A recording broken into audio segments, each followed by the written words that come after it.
kaibigan. Si Mike Enriquez. Piman. Si Mike Enriquez. Siya po ay 71 taong gulang. Si Mike po ay halos 2 dekada nating nakasama gabi-gabi dito sa 24 oras. Mahigit 20 taon din siya naging host ng public affairs program na investigador. Si Mike po ay nagsilbing presidente ng RGMA Network Incorporated at naging Senior Vice President and Consultant for Radio Operations ng GMA. Siya rin po ang host ng Super Balita sa umaga at saksi sa Double B, sa Super Radio DZBB. Mahigit 50 taon ng buong pusong naglilingkod sa mga manonood at tagapakinig si Mike na nagsimula sa industriya noong 1969 at naging bahagi ng GMA Network noong 1995. Nagluluksa po ang Board of Directors, Management at empleyado ng GMA Network Incorporated sa pagpanaw ni Mike. Ayon sa GMA Network, ang kanyang dedikasyon sa industriya ay magsisilbing inspirasyon sa lahat.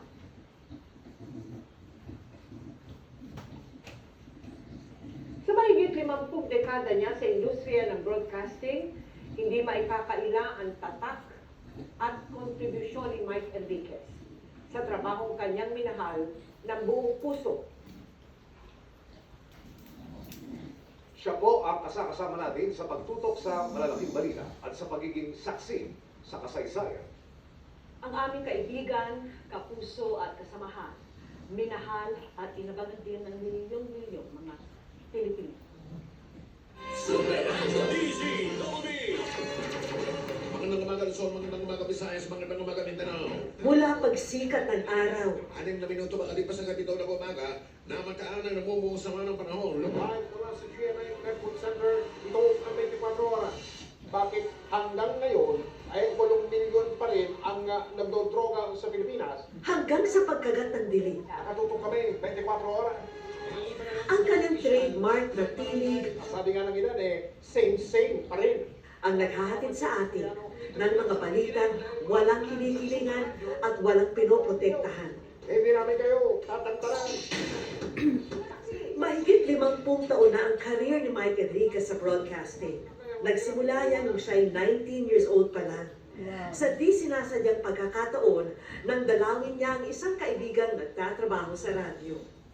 Sabi niya, Mike is applying for a job. Sabi ko, of course not. Sabi niya, oh, why don't you try? Nothing to lose. I'll read the newspaper. Binasa ko. Tapos at the end, tinanong niya ako, when can you start? Taong 1995, nang lumipat siya sa GMA Network, kung saan sinimulan niyang pamunuan ang radio department ng GMA na kanyang pinalaki mula sa 4 na istasyon lamang. Oras po natin, alas 7:28 seguros. Ang kanyang TV career naman, hindi rin daw sinasadyang magsimula nang mga ilangan ang GMA ng male anchor sa isang election coverage, bagay na labis daw niyang ikinagulat. Itong mukha na ito, hindi pang TV ito eh. Tanggap ko yun. Sarili ko ang nanay, hindi makapaniwanan sa TV ako eh. Kinuha si Mayo para maging anchor ng pinakabagong newscast ng GMA, ang Saksi. Tinawag nila ako for a meeting. Sabi nila gusto nila fast-paced newscast. Tapos ang gusto nila, mabilis, no? Mabilis. Tsaka puro headlines lang. Nervous ako ron. Nanginginig ako sa takot, sa lamig pa ng aircon. Ako kayo, tataas na ang presyo ng galit bukas. Mula dito, gabi-gabi na siyang naging tagapaghatid ng balita na pumukaw sa atensyon ng milyong-milyong Pilipino sa kanyang unique na estilo ng pananalita. Taong 2000, nang opisyal na maging investigador ng bayan si Mike, na umaksyon at nagbigay solusyon sa mga sumbong at problema ng ating mga kababayan.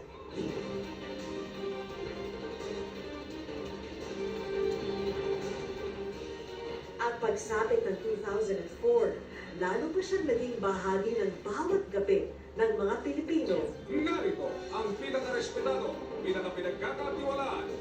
nang maging isa sa mga anchor ng 24 oras. Kahit hindi natutulog ang balita. Ang bayan, tunay na ngang walang inaatrasan. Ng eleksyon 2010, si Senador Noynoy Aquino.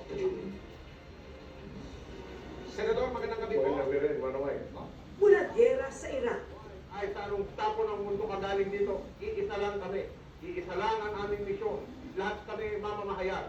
Ang trabaho namin, ipaalam sa buong mundo ang katotohanan nangyayari dito sa loob ng Iraq. Dati, yan no? Ngayon, ito na.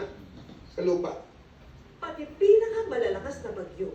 Mahigit 20 minuto na kami lumilipad dito, papalapit na sa Tacloban. Lahat ng dinaanan namin, lahat ng bahay, sira. Tignan ninyo ang mga tao, kanya-kanyang hapot na ng mga karga ng barko, na mga sakong puti. Ni isang bubong mel, ni isang bahay, ni isang struktura o gusali. Wala ka makikita na walang pinsala. Mga nakapanlulumong trahedya. Hindi pa rin po nakakabangon mula sa nangyaring bakbakan ang dating sentro ng komersyo dito po sa Marami. Ganito ang sistema dito, Mayor. Mga makasaysayang pangyayari. Bakit kayo nandito sa Vatican? Bakit niyo gustong makita si John Paul II? Ang sabi nila, Mel, kasi isa siyang mabuting tao. Sa mga sandaling ito, meron daw nagaganap na negosasyon para sa pag-resign ni Presidente Estrada. Hanggang sa taon ng traslasyon ng itim na Nazareno. Patindi ng patindi at nagdami ng mga deboto. Isa lang ang sigaw nila. Viva! Naroon siya upang ihatid ang pinakamaiinit at pinakabagong ulat. Naramdaman ko po kanina ang silhi ng pananampalataya ng mga deboto. Our next MSAP icon is the legendary main man of the news group, Mike Enriquez. Ang kanyang husay, kinilala hindi lamang dito sa Pilipinas, kundi maging sa international stage. This is an affirmation that we must be into something right and something good. Ako po si Mike Enriquez, buong puso para sa Pilipino. Ito ang GMA, walang kinikilingan, walang pinoprotektahan. Yo! Pero sa kanyang galing sa pagbabalita, kanya rin na ipapakita ang kanyang pagiging tao lamang. Kung saan galing yung bagong strain o uri. Excuse me po. Hindi po yung coronavirus. Ng coronavirus. Good manners and right conduct yun. Kala ng mga tao, arte yun eh. O gimmick. Hindi po. Kasi bata pa kami, sinanay na kami na pag inuubo ka o pag binahin ka, dapat mag-excuse mo ka. Sa eleksyon 2019, pusuan ang totoo. Nitong eleksyon 2019, pinag-usapan at naging viral din ang ilan sa mga sinabi ni Man. Gusto ko silang singilin. Anong maasahan namin sa inyo ngayon? ka na? Yes! Ang aga na singilan mo. Oo, para magkaalaman. Ngayon pa na, magkaalaman na.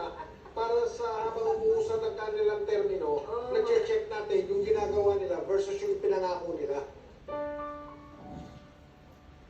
Ngayon, ang aming minamahal na si Mike, hindi muling maririnig ang tinig matapos ang kanyang pagkikipaglaban sa karamdaman.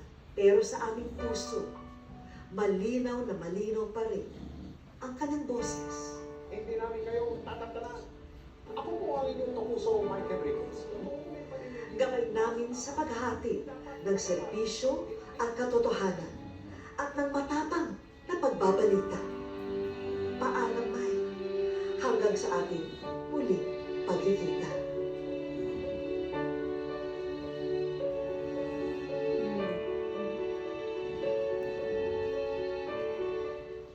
Alam niyo, gusto kong palakpakan si Mike.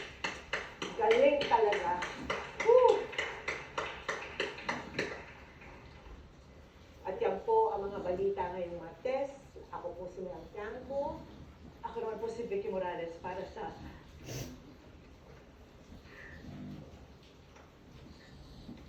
mas malaking vision. Para sa mas malawak na paglilingkod sa bayan, ako po si Emil Sumakit. Mula sa GMA Integrated News, ang News Authority ng Pilipino, nakatuto kami 24 oras.